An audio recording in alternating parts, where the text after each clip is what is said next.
Hello students, आपका मेरे channel विकास education point पर स्वागत है। विद्यार्थियों, आज मैं आपको शिक्षा निदेशालय राष्ट्रीय राजधानी क्षेत्र दिल्ली द्वारा दी जाने वाली क्लास 10th के हिंदी विषय से वर्कशीट या कार्यपत्रक 22 का अध्ययन करेंगे। विद्यार्थियों, यह कार्यपत्रक 27 अगस्त 2021 की है। आइए अध्ययन करते हैं। प्यारे बच्चों, पिछली बार हमने संत कवि सूरदास जी के विषय में पढ़ाई की थी। आज हम उनके प्रसिद्ध ग्रंथ सूरसागर के एक अन्य पद को भावार्थ सहित समझेंगे और उस पर साहित्यिक चर्चा करेंगे। मन की मन ही मांझ रही, कहिए जाड़ कौन पै ऊधौ, नाही परत कही।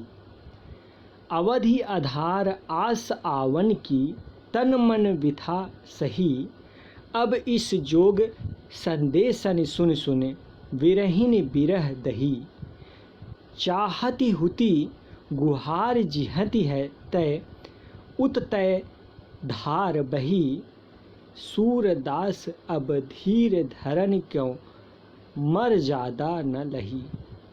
इसमें कुछ कठिन शब्द हैं बच्चों, आइए इनको देखते हैं। जैसे आधार है, आधार का आधार होगा उम्मीद, उम्मीद का मतलब उम्मीद। जोग का मतलब योग, विथा का व्यथा, विरहीन का विरह में रहने वाली स्त्री।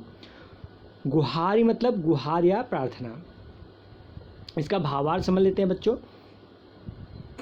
गोपियाँ उद्धव से अपनी पीड़ा बताते हुए कह रही हैं कि श्री कृष्ण के गोकुल छोड़कर चले जाने के उपरांत उनके मन में स्थित कृष्ण के प्रति प्रेम भावना ही रह गई है।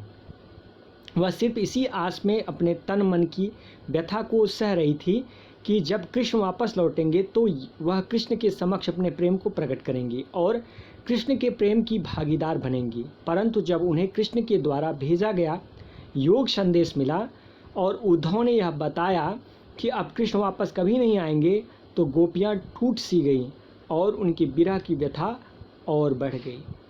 ठीक है, तो ये था इसका भावार्थ। आइए प्रश्नों के उत्तर करते हैं बच्चों। पहला प्रश्न है, उद्धव गोपियों के लिए क्या संदेश लेकर आए थे? तो उद्धव गोपियों के लिए कृष्ण का संदेश लेकर आए थे। किसका संदेश लेके आए थे बच्चों? कृष्ण का संदेश लेके आए थे। नेक्स्ट क्वेश्चन है, गोपियों को किससे गुहार सुनी जाने की उम्मीद थी? तो गोपियों को कृष्ण से गुहार सुनी जाने की उम्मीद थी।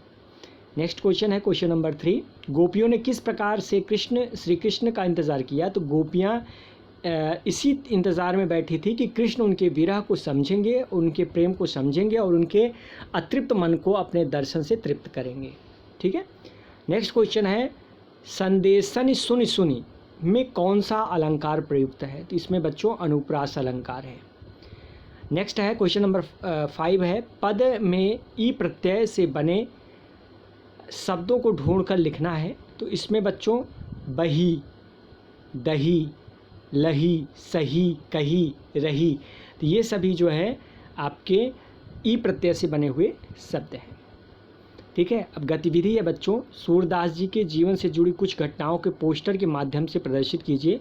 तो ये एक पोस्टर बना हुआ है, आप अपने मन से कोई पोस्टर बना सकते हैं और उसको लगा सकते हैं। तो इस प्रकार से आपको इसका आंसर कर लेना है।